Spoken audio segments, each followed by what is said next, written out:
اللہ الرحمن الرحیم وصلی اللہ علی النبی الکریم رب اشرح لی صدری ویسر لی امری واحلل عقدۃ من لسانی یفقہوا قولی.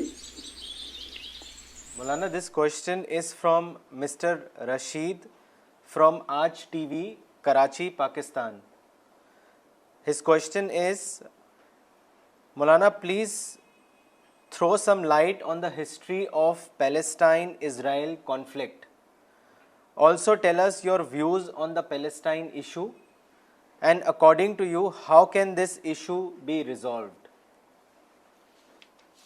دیکھیے یہ بہت لمبا کوشچن ہے، اس پر ہم کافی لکھ چکے ہیں.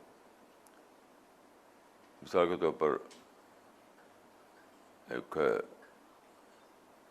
کتاب سفارنامہ فلسطین، اس میں آپ دیکھ سکتے ہیں. خلاصہ یہ ہے کہ میرے نزدیک فلسطین کا مسئلہ لوگ سمجھتے ہیں کہ یہ دوسروں کے ظلم کا مسئلہ ہے. میں نزدیک کہ مسلمانوں کی اپنی نادانی کی پرائز دے رہے ہیں. وہ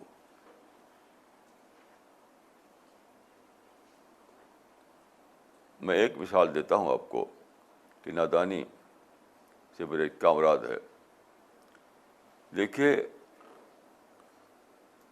بالفور کمیشن نے جو پارٹیشن کیا تھا اس میں رفلی آدھا حصہ یہودیوں کو دیا گیا تھا، آدھا حصہ عربوں کو، اور بہترین حصہ جو تھا عربوں ہی کو ملا تھا، سارا یروشلم سمیت. اب جو سچویشن ہے وہ 67 وار کے بعد ہوئی ہے. پہلے ایسا نہیں تھا. پہلے سارا یروشلم، مسجد اقصی وغیرہ جتنا بھی ہے، سب سے اچھا حصہ جو تھا زرخیز اور تاریخی، وہ سب عربوں کے پاس تھا. 67 کی وار کیوں ہوئی؟ یہ مکمل طور پر عربوں کی نادانی کی وجہ سے ہوئی. دیکھیے مصر میں نہر سویز ہے جو برطانیہ اور فرانس کی کمپنی نے بنائی تھی. ایک بہت ہی بڑا یہ پروجیکٹ تھا. اس کو انہوں نے بہت قربانی اور بہت پیسے کے ذریعے مکمل کیا. پھر انہوں نے لیز پر لیا، مصر کی حکومت سے انہوں نے لیز پر لیا. لیز کا قاعدہ یہ ہے کہ 99 سال کا پٹا ہوتا ہے. 99 سال پورے ہونے کے بعد وہ اصل مالک کو مل جاتی ہے. یہ انٹرنیشنل لا ہے. تو جمال عبد الناصر جب حکومت پر تھے تو انہوں نے کیا کیا کہ بالکل یونیلیٹرل طور پر انہوں نے اعلان کر دیا کہ مصر جو ہے اس کو ہم اپنی ملکیت میں لے رہے ہیں. 11 سال پہلے یا 12 سال پہلے، یعنی پٹے کی مدت ختم ہونے میں 12 سال باقی تھے، اور اعلان کر دیا کہ ہم نہر سویز کو نیشنلائز کر رہے ہیں. یہ بدترین نادانی تھی. کیا آپ سمجھتے ہیں کہ ریٹیلیٹ نہیں کرایا دوسرا فریق؟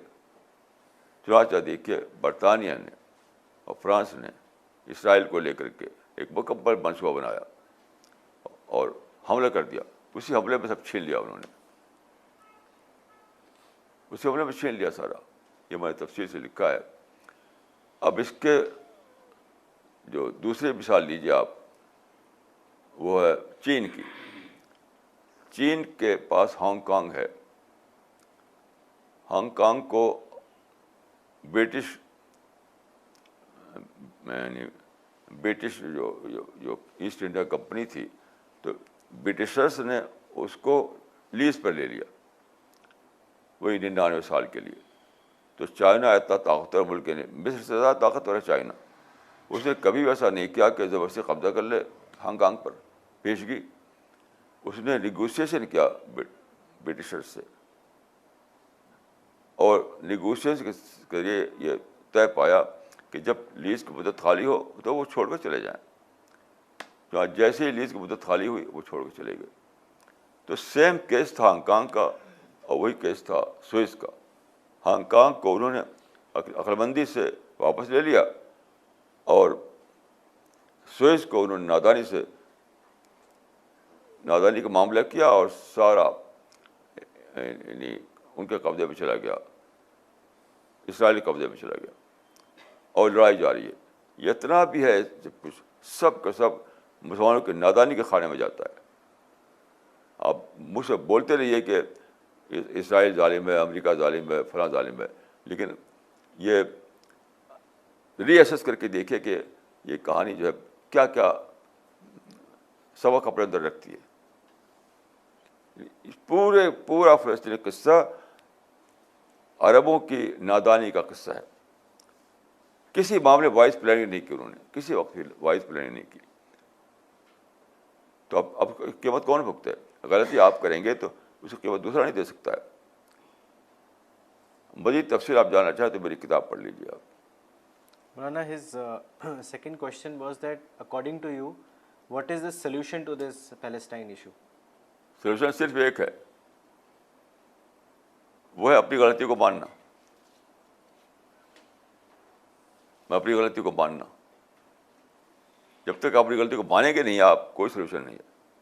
میں اسرائیل گیا ہوں، وہاں کے اتھارٹی سے بات کی ہے میں نے، وہ اس پر راضی ہیں کہ عرب اگر ملٹریسی ختم کر دیں بالکل مکمل طور پر، مطلب وہ نہیں سیز فائر نہیں، ڈس آرم کرنا پڑے گا آپ کو ان فیکشنز کو، ملٹنٹ فیکشن جو ہیں ڈس آرم کرنا پڑے گا.